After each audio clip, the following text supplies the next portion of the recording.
Action. Good morning, guys. It's the morning of day two. We started yesterday, as most of you know, and this is Success in Motion Bike Challenge. And normally, when I go on these adventures, I normally will be giving daily updates. Yesterday, I didn't get an opportunity to update you guys as I normally would. So this is just a quick dump of some of yesterday's highlights. So yeah, I think we left out about 7 a.m. yesterday, and it was very eventful. The moment we took off, the team split into two teams. We had Team A and Team B, and most of us were in the Team A, and then Julius was with Team B. And right away, that gave me some discomfort, because, as most of you know, I started this journey with Julius, and not being by his side when it counted the most gave me some concern. So whilst I was riding the entire time, I was wondering if he was okay. But whilst we were riding, some things crossed my mind. Before that, last minute, our official photographer, quit on us. He didn't show up. He said he couldn't make it. And then our capable and powerful and super smart videographer had to double up. Nobody told him to do that. He just assumed the role automatically. So he played the role of a photographer and a videographer as well. And seeing him, switch between tasks and do his thing was just marvelous, very marvelous. So Mark, Charlie, big thanks to you, and you don't cease to surprise me. So I know you're the man for the job. And then secondly, whilst we were coming, the roads were scary, terribly scary. I didn't like the fact that I couldn't really look behind me, because anytime I tried to look over my shoulder, my neck would hurt. So I realized I couldn't do that a lot. And hearing the sound of big trucks coming, and you can't tell, whether that was the end of your life or not, that also gave me some butterflies. But, we promised it was going to be adventurous, and I knew it was part of the game, so I had to deal with that. But the roads, it was just terrible. The most difficult parts were not just the big potholes that you can see, but the cracks in the roads, and it's like little cubes, and they're hard. And when you're using the road bike with the slim tires, they shake your whole bones, your whole body, the bones in your body, you feel them shaking, So that was like cruel. That was very torturous. And then because the night before I couldn't sleep at all, I was fatigued as well. But I also realized that I needed all my senses being sharp. So that was another torturous challenge. Thinking about a million things at the same time made it extremely difficult for me as well. Because I remember when I first started cycling, I had a very terrible fall. And I felt, because I took my mind off what I was doing for a second to think about what updates I was going to give online, and I fell and I bruised myself, and I took like 2 weeks off. So this time around, I was trying to make sure that I would not fall. So I had to make sure that I was mentally sharp. Then also, there are times when the roads are so bad that we had to cycle on the shoulders, and the risk on the shoulders is that the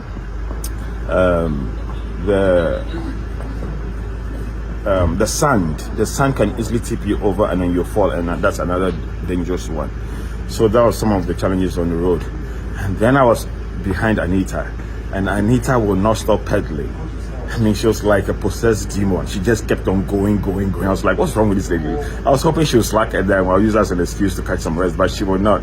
So I had to double up. So that was an interesting part. Then the other part that really got me was when people were just cheering us on and rooting, and when they realized that there was a woman amongst us, oh my goodness, the cheers got louder, and it just became more empowering, and that's when I really realized the power of having a woman by your side. I mean, I've always known that, but seeing people jubilate and cheer us on because they realized there was a woman, and you could just see their jaws drop, their eyes lit up, so that's pretty interesting as well. And I think I wrote a little piece on that. Then when we got to Pedra or something, we went to the Methodist Basic School. I mean, you're talking about innocent young kids. When we were interacting with them, they were just brilliantly, on top of their game. They understood what mental health was. We were asking them questions, they were answering it. They asked questions, we answered it, and the interaction was just powerful. Their teachers were very welcoming, and when we left, they followed the car all the way to the road, and it was very emotional for me. It got me actually teary, and that's when I realized that, look, we are onto something great, and what we are doing is not for us, but like I said, it's for humanity. So that was what, and then also we had to work with time. Because as we're going along, we are doing this engagements, and the guy that we have, Francis, from the psychiatric department of Kolebu, this guy is just another beast. This guy is on top of his game. The way he interacts. That's him. That's Francis. That's Francis. The way he interacts, the way he engages. He's very good with a local dialect. And it's just like, I'm like, wow, I've really met a master. So the guy is so passionate. He's able to easily just organize people on the fly. When we got to Nkoko, we went to a timber market, we went to a radio station, and all of these things were just happening super fast, super fast. So as a leader, I realized that, look, there's so much happening, and God has put a powerful team together. The way this thing was started, it wasn't planned. But the kind of people we have, the ambulance folks, solid, the escorts, the police, everybody is doing their bit. So guys, this is the beginning of day 2. I personally don't know what's ahead. It's going to be more torturous because day 1 was 107 kilometers. Today, it's going to be about 161.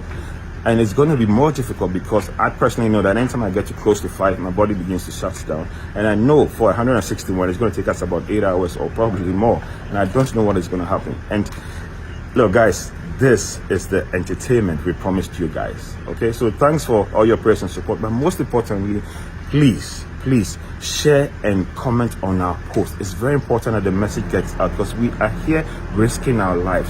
It's no joke. I am talking real risk. So guys, please let us feel a little bit loved.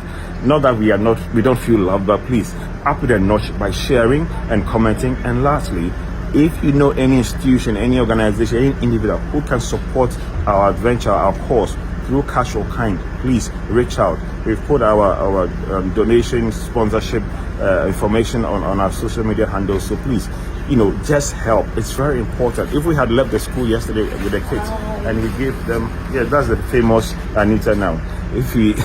Our famous PS lady. If we had left there with some drinks, that would have climaxed. It would have been so beautiful. So guys, let's make it count. We've done a day. We've got 9 more to go, and we are getting ready to go. So guys, thank you so much. Love you guys, and all the supporting everybody. If I've not mentioned your name, please, you are appreciated. So thanks, and catch you guys later. Bye bye.